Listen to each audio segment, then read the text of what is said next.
يعني انتم متاكدين من هالحكي؟ اي نعم نعم سيدي. اهلا استاذ سامر. كيفك عمو؟ اهلا. شو يا؟ هل عم تعذبوا لي عمو وعم تقعدوا تحكوا؟ والله يا سيدي ما بنعرفه. خلاص.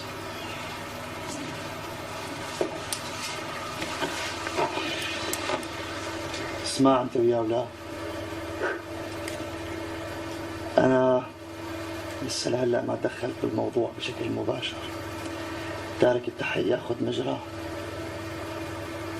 بس قسما بالله اذا بتوقعوا بايدي لحتى تندموا على الساعة اللي خلقتوا فيها. تسمعوا؟ عم تسمعوا لا؟ عم نسمع سيدي عم نسمع. ايوه الحقيقة مشكورة جهودكم. هاتوا نشوف بقى، سمعونا شو في عندكم.